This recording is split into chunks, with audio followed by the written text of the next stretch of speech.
Lord willing, look at this psalm here that was written by David.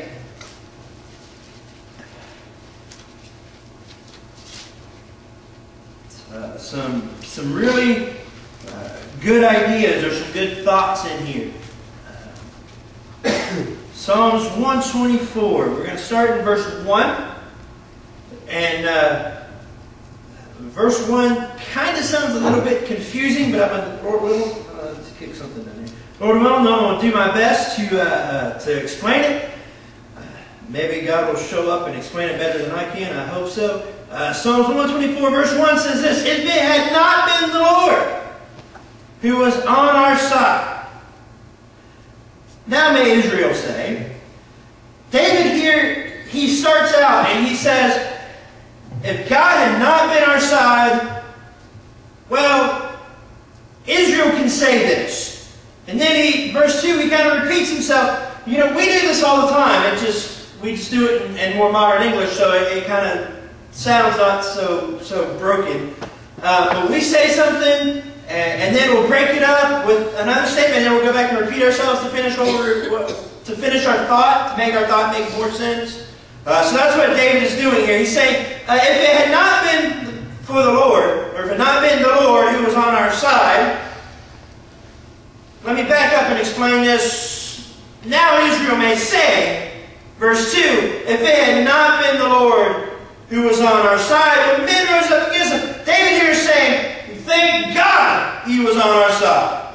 The Lord has been with us. He has been for us. He has been protecting us when men rose up against us. Now, he is not talking about 1 or 2 men or 3 or 4 men. He's talking about armies and nations have risen up against Israel to destroy them, to enslave them, to capture them, to torture them, to do all kinds of evil things to them. Men have rose up against Israel, against David. Have you ever been there? I have. It just seems like armies are pressing against you. Everybody wants to do you in. Everybody wants to torture you or do all kinds of manner of evil things to you. Physically speaking sometimes, or emotionally, or mentally, or sometimes even spiritually. It just seems like the whole world is out to get you. That's what David here is saying. The world has rose up or risen up against Israel. And David says, if it had not been the Lord who was on our side, verse 3, 4, and 5 would have happened. Then, verse 3, then they had swallowed us up quick. In other words, they would have just came in and completely taken us over and wiped us out completely. Verses 3, 4, and 5 here, David is likening or comparing his enemies or the men that rose up against them. He is comparing them to different kinds of water. The first one is like this huge wave in verse 3 that would have swallowed them up just quickly and just dashed them and just wiped them out. When they, verse 3, the last part of verse 3 says, when their wrath was kindled against us. Anyway, he's saying, as soon as the enemy or these men or these armies would have gotten mad and wanted to, they would have came in like a wave and just destroyed us. If it had not been the Lord who was on our side. Then he goes on in verse 4. Then the waters had overwhelmed us. He said he would have came in. He is using this example like a flood. The waters just kind of rushing from everywhere. And those waters would have just came in and overwhelmed them or drowned them, just taking them up and just pushed them away completely. Then he goes on to say the stream had gone over our soul. Now he's maybe moving into a little more spiritual thing. He's saying the waters would have just flooded in and just drowned them completely. Just taken their life away totally. If it had not been the Lord who was on our side.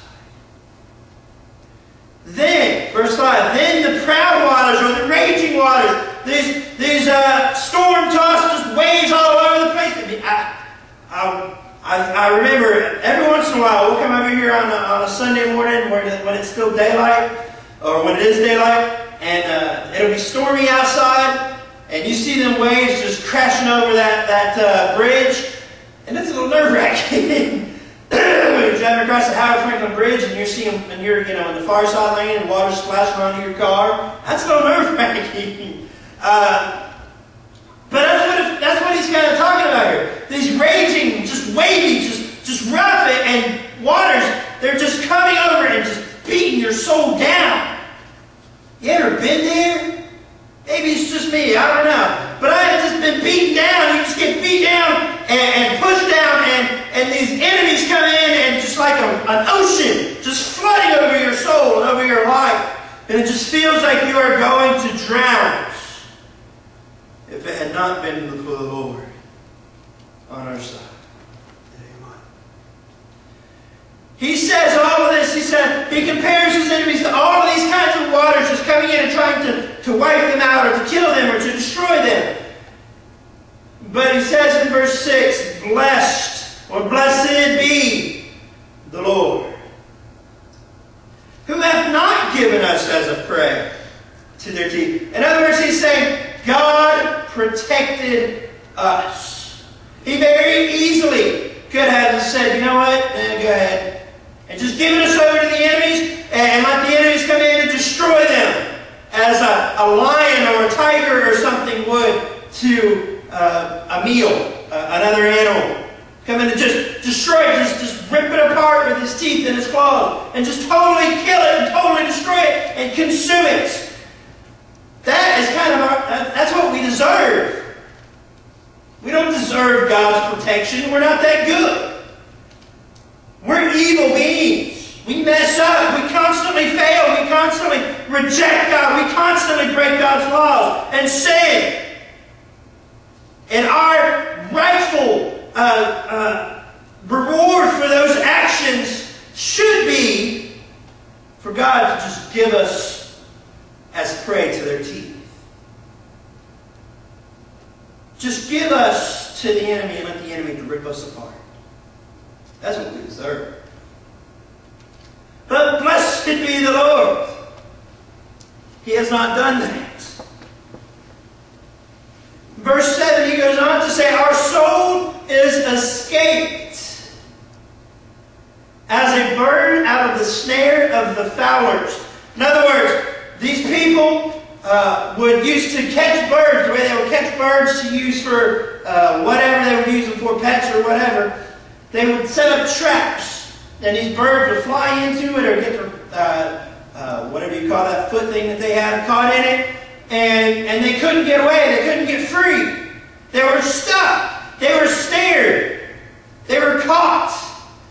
And that's what sin is. It's a snare. It's a catch. It will grab a hold of your foot and it'll work its way up and you will get stuck with no possibility of escape. Because we are not strong enough to break that snare.